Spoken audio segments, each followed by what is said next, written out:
ജപ്പാനിലെ രാഷ്ട്രീയത്തിൽ വലിയ അനിശ്ചിതത്വം സൃഷ്ടിച്ചുകൊണ്ട് പ്രധാനമന്ത്രി ഷിഗേറു ഇഷിബയുടെ രാജിവാർത്തകൾ പുറത്തുവരികയാണ്. ജൂലൈയിൽ നടന്ന പാർലമെന്റ് തെരഞ്ഞെടുപ്പിൽ ഭരണകക്ഷിയായ ലിബറൽ ഡെമോക്രാറ്റിക് പാർട്ടിക്ക് കനത്ത തിരിച്ചടി നേരിട്ടതാണ് ഈ രാഷ്ട്രീയ പ്രതിസന്ധിക്ക് പ്രധാനപ്പെട്ട കാരണം.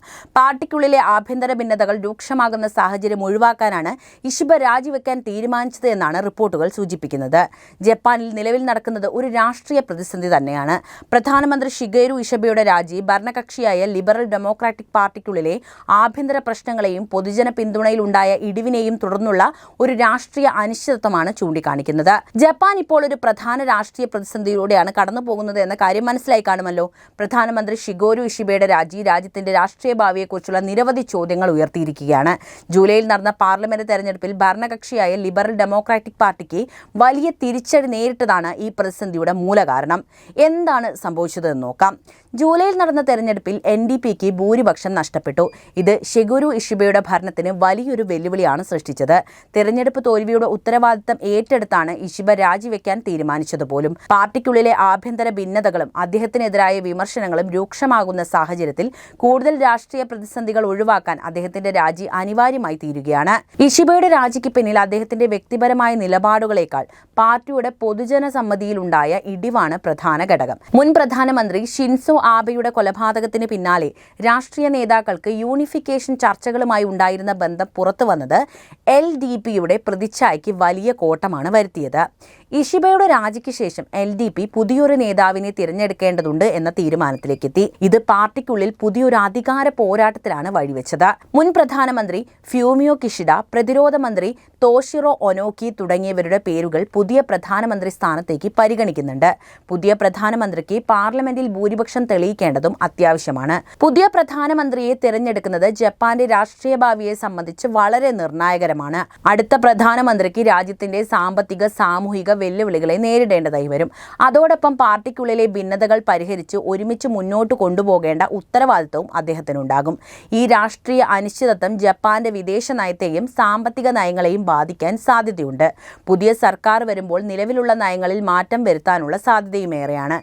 എന്നിരുന്നാലും ജപ്പാന്റെ രാഷ്ട്രീയ ഭാവിയുടെ നിർണായക ഘട്ടമാണ് ഇപ്പോൾ നടന്നുകൊണ്ടിരിക്കുന്നത്. പുതിയ നേതാവ് പാർട്ടിക്കും രാജ്യത്തിനും എത്രത്തോളം സ്ഥിരത നൽകുമെന്നതും കണ്ടറിയേണ്ടതാണ്.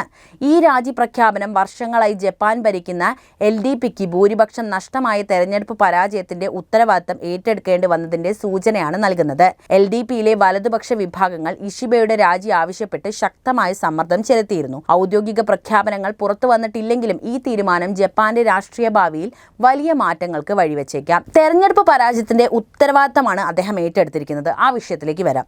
കഴിഞ്ഞ ജൂലൈയിൽ നടന്ന തെരഞ്ഞെടുപ്പിൽ ഇഷിബയുടെ നേതൃത്വത്തിലുള്ള LDP കൊമൈറ്റോ സഖ്യത്തിന് ഇരു സഭകളിലും ഭൂരിപക്ഷം നഷ്ടപ്പെട്ടു. വർഷങ്ങളായി രാജ്യഭരണം കൈയാളുന്ന LDPക്ക് ഉപരിസഭയിലെ ഭൂരിപക്ഷം പോലും നിലനിർത്താൻ സാധിച്ചില്ല. അത് രാജ്യത്തെ ജനങ്ങൾക്കിടയിൽ വർദ്ധിച്ചുവരുന്ന ജീവിത ചെലവ് ഉൾപ്പെടെയുള്ള വിഷയങ്ങളിലുള്ള അതൃപ്തിയുടെ പ്രതിഫലനമായിട്ടാണ് വിലയിരുത്തപ്പെടുന്നത്. ഈ തെരഞ്ഞെടുപ്പ് പരാജയത്തിന്റെ ഉത്തരവാദിത്തം ഏറ്റെടുത്ത് ഇഷിബ രാജിവെക്കണമെന്ന് പാർട്ടിക്കുള്ളിലെ വലതുപക്ഷ എതിരാളികൾ ശക്തമായി ആവശ്യപ്പെട്ടിരുന്നു. നേരത്തെ ഇത്തരം റിപ്പോർട്ടുകൾ അദ്ദേഹം നിഷേധിച്ചിരുന്നുവെങ്കിലും പാർട്ടിയിലെ ആഭ്യന്തര ഭിന്നത രൂക്ഷമായതോടെ രാജിവെക്കാൻ അദ്ദേഹം നിർബന്ധിതനാവുകയായിരുന്നു. മുൻ പ്രധാനമന്ത്രി ഉൾപ്പെടെയുള്ള ചില മുതിർന്ന നേതാക്കൾ ശനിയാഴ്ച വൈകുന്നേരം ഇഷിബയെ നേരിൽ കണ്ട് രാജിക്ക് പ്രേരിപ്പിച്ചതായും റിപ്പോർട്ടുകളുണ്ട്. വരാനിരിക്കുന്ന നിർണായക നീക്കങ്ങളെക്കുറിച്ച് പറയുകയാണെങ്കിൽ ഇഷിബയുടെ രാജി വാർത്തകൾക്ക് പിന്നാലെ LDP നിയമസഭാംഗങ്ങൾ അസാധാരണമായ ഒരു നേതൃത്വ തെരഞ്ഞെടുപ്പ് നടത്തമോ എന്ന് വരും ദിവസങ്ങളിൽ വോട്ട് ചെയ്ത് തീരുമാനിക്കാനാണ് ഇപ്പോഴുള്ള തീരുമാനം. ഇഷിബയുടെ രാജി ഈ നീക്കങ്ങൾക്ക് കൂടുതൽ വേഗത നൽകിയേക്കാം. തന്റെ സർക്കാർ അമേരിക്കയുമായി ഒരു പുതിയ വ്യാപാര കരാർ അന്തിമമാക്കിയതിന് തൊട്ടു പിന്നാലെയാണ് ഇഷിബയുടെ രാജി പ്രഖ്യാപനം എന്നത് വളരെയേറെ ശ്രദ്ധേയമാണ്. കഴിഞ്ഞ ഒക്ടോബറിൽ അധികാരമേറ്റ ശേഷം തുടർച്ചയായ തെരഞ്ഞെടുപ്പ് തോൽവികളിലൂടെയാണ് ഇഷിബ കടന്നുപോയിട്ടുള്ളത്. അധോസഭയിൽ ശക്തമായ ന്യൂനപക്ഷ സർക്കാരുമായി മുന്നോട്ടു പോകാമെങ്കിലും പാർട്ടിക്കുള്ളിലെ ഭിന്നതകൾ അദ്ദേഹത്തിന്റെ നയപരമായ തീരുമാനങ്ങൾക്ക് തടസ്സം സൃഷ്ടിച്ചു. ഈ രാഷ്ട്രീയ അസ്ഥിരത ജപ്പാന്റെ ഭാവി ഭരണത്തെ എങ്ങനെ ബാധിക്കുമെന്നതാണ് ഇനി ലോകം ഉറ്റുനോക്കുന്നത് പോലും. ജപ്പാനിൽ എന്തുകൊണ്ടാണ് ഇത്തരത്തിൽ രാഷ്ട്രീയ അസ്ഥിരത ഉണ്ടാകുന്നത്? മറ്റ് ബാഹ്യശക്തികൾ ജപ്പാന്റെ ആഭ്യന്തര രാഷ്ട്രീയത്തിൽ ഇടപെടൽ നടത്തുന്നുണ്ടോ എന്ന ചർച്ചകളും ഇതിനോടകം തന്നെ സജീവമായിട്ടുണ്ട്. ആ വിഷയത്തിലേക്ക് വരാം. ജപ്പാനിൽ നിലവിൽ രാഷ്ട്രീയ അസ്ഥിരത ഉണ്ടാകുന്നത് പ്രധാനമായും ആഭ്യന്തര കാരണങ്ങൾ ഒന്നുകൊണ്ട് തന്നെയാണ്.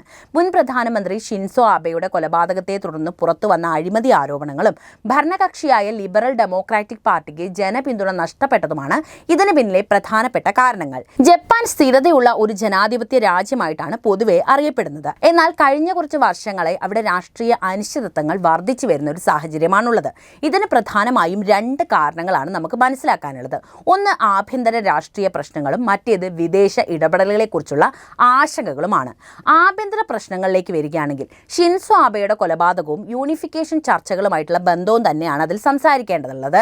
മുൻ പ്രധാനമന്ത്രി ഷിൻസോ ആബെയുടെ കൊലപാതകത്തിന് ശേഷം ജപ്പാനിലെ രാഷ്ട്രീയ നേതാക്കൾക്ക് വിവാദപരമായ യൂണിഫിക്കേഷൻ ചർച്ചകളുമായി ബന്ധമുണ്ടായിരുന്നു എന്നത് വെളിപ്പെട്ട് കഴിഞ്ഞു. ഈ മതസംഘടനയിൽ നിന്നുള്ള സംഭാവനകൾ പല രാഷ്ട്രീയ നേതാക്കളും സ്വീകരിച്ചിരുന്നു എന്നതാണ് വാസ്തവം. ഇത് പൊതുജനങ്ങളിൽ വലിയ പ്രതിഷേധത്തിന് കാരണമായി. ഈ ബന്ധങ്ങൾ മറച്ചുവെക്കാൻ ശ്രമിച്ചതിന്റെ പേരിൽ LDPക്ക്, അതായത് ഈ പാർട്ടിക്ക് വലിയ ജനപിന്തുണയാണ് നഷ്ടപ്പെട്ടത്. മാത്രവുമല്ല, വളരെ വേഗത്തിലാണ് ഇപ്പോൾ പ്രധാനമന്ത്രിമാർ ജപ്പാനിൽ മാറിക്കൊണ്ടിരിക്കുന്നത്. കഴിഞ്ഞ കുറച്ച് വർഷങ്ങളായി ജപ്പാനിൽ പ്രധാനമന്ത്രിമാർ വേഗത്തിൽ മാറിക്കൊണ്ടിരിക്കുന്നതായി നമുക്ക് കാണാവുന്നതാണ്. ഷിൻസോ ആബെയുടെ കാലശേഷം ഫ്യൂമിയോ കിഷിഡ, ഷിഗേരു ഇഷിബ തുടങ്ങിയവർ പ്രധാനമന്ത്രിമാരായി. എന്നാൽ അവർക്ക് അധികകാലം തങ്ങളുടെ സ്ഥാനം നിലനിർത്താനായില്ല. നയപരമായ കാര്യങ്ങളിൽ സ്ഥിരതയില്ലായ്മ ഇതിന് കാരണമായിട്ടുണ്ട്. പിന്നെ സംസാരിക്കേണ്ട വിഷയം അവിടുത്തെ സാമ്പത്തിക പ്രശ്നങ്ങൾ തന്നെയാണ്. നമുക്കറിയാവുന്ന കാര്യമാണ്, ജപ്പാൻ എന്ന് പറയുന്നത് ഒരു ചെറിയ രാഷ്ട്രമാണ്. പക്ഷേ അവിടുത്തെ ജനസംഖ്യ അനുദിനം കുറയുന്ന ഒരു കാഴ്ചയാണ് കാണുന്നത്. അതുകൊണ്ട് തന്നെ മനുഷ്യ വിഭവശേഷി ജപ്പാനിൽ കുറയുകയാണ്. അതിൻ്റെ ആശങ്ക ജപ്പാന്റെ സർക്കാരിന് മുകളിലുണ്ട്. ഈ പ്രശ്നങ്ങൾ പരിഹരിക്കാൻ കഴിയാത്തത് ഭരണകക്ഷിയോടുള്ള ജനങ്ങളുടെ അതൃപ്തി വർദ്ധിപ്പിക്കാനാണ് സഹായിച്ചിട്ടുള്ളത്. ബാഹ്യ ഇടപെടലിലേക്ക് വരികയാണെങ്കിൽ ജപ്പാൻ ഒരു പരമാധികാര രാജ്യമായതുകൊണ്ട് തന്നെ മറ്റ് രാജ്യങ്ങൾ നേരിട്ട് അവരുടെ ആഭ്യന്തര രാഷ്ട്രീയത്തിൽ ഇടപെടുന്നത് വളരെ അപൂർവമാണ്. എന്നിരുന്നാലും ചില രാജ്യങ്ങളുടെ സാമ്പത്തികവും നയതന്ത്രപരവുമായ നീക്കങ്ങൾ ജപ്പാന്റെ രാഷ്ട്രീയ തീരുമാനങ്ങളെ സ്വാധീനിക്കാനുള്ള സാധ്യതയേറെയാണ്. ഒന്നാമത്തെ രാഷ്ട്രം ചൈന തന്നെയാണ്. ജപ്പാന്റെ പ്രധാന സാമ്പത്തിക പങ്കാളിയാണ് ചൈന. കിഴക്കൻ ചൈന കടലിലെ സെൻകാക്കു ദ്വീപുകളുടെ പേരിലുള്ള തർക്കങ്ങൾ ഇരു രാജ്യങ്ങളും തമ്മിലുള്ള ബന്ധം വഷളാക്കിയിട്ടുണ്ട്. ചൈനയുടെ വർദ്ധിച്ചു വരുന്ന സൈനിക ശക്തി ജപ്പാനെ തങ്ങളുടെ പ്രതിരോധ നയങ്ങൾ മാറ്റി എഴുതാൻ പ്രേരിപ്പിക്കുന്നു. ഇത് ആഭ്യന്തര രാഷ്ട്രീയത്തിൽ ഒരു പ്രധാനപ്പെട്ട വിഷയം തന്നെയാണ്. അടുത്ത രാഷ്ട്രം അമേരിക്കയാണ്. ജപ്പാന്റെ പ്രധാന സൈനിക സഖ്യകക്ഷിയാണ് അമേരിക്ക.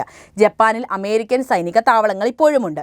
അമേരിക്കയുടെ വിദേശ നയങ്ങൾ ജപ്പാന്റെ രാഷ്ട്രീയത്തിലും സ്വാധീനം ചെലുത്തുന്നുണ്ട്. പ്രത്യേകിച്ചും ചൈന, ഉത്തര കൊറിയ തുടങ്ങിയ രാജ്യങ്ങളുമായിട്ടുള്ള ബന്ധത്തിൽ അമേരിക്കൻ നിലപാടുകൾ ജപ്പാന് നിർണായകമാണ്. അടുത്ത രാഷ്ട്രം മറ്റാരുമല്ല, ഉത്തര കൊറിയയാണ്. ഉത്തര കൊറിയയുടെ മിസൈൽ പരീക്ഷണങ്ങൾ ജപ്പാന് നിരന്തരമായ സുരക്ഷാ ഭീഷണിയാണ് സൃഷ്ടിക്കുന്നത്. ഈ ഭീഷണി നേരിടാൻ ജപ്പാൻ പ്രതിരോധ നയങ്ങളിൽ കൂടുതൽ ശ്രദ്ധ കേന്ദ്രീകരിക്കേണ്ടതായി വന്നു. ഇത് ആഭ്യന്തര രാഷ്ട്രീയത്തിൽ ഒരു പ്രധാന വിഷയമായിട്ട് ഇന്നും ചർച്ച ചെയ്യപ്പെടുന്നു. ചുരുക്കത്തിൽ ജപ്പാനിലെ നിലവിലെ രാഷ്ട്രീയ അസ്ഥിരതയ്ക്ക് പ്രധാനപ്പെട്ട കാരണം ആഭ്യന്തര പ്രശ്നങ്ങൾ തന്നെയാണ്.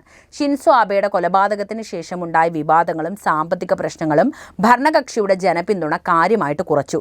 എന്നിരുന്നാലും ചൈന, അമേരിക്ക തുടങ്ങിയ രാജ്യങ്ങളുമായിട്ടുള്ള ബന്ധം ജപ്പാനിലെ രാഷ്ട്രീയ തീരുമാനങ്ങളിൽ സ്വാധീനം ചെലുത്തുന്നുണ്ട് എന്ന കാര്യം നമുക്ക് മനസ്സിലാക്കാവുന്നതാണ്.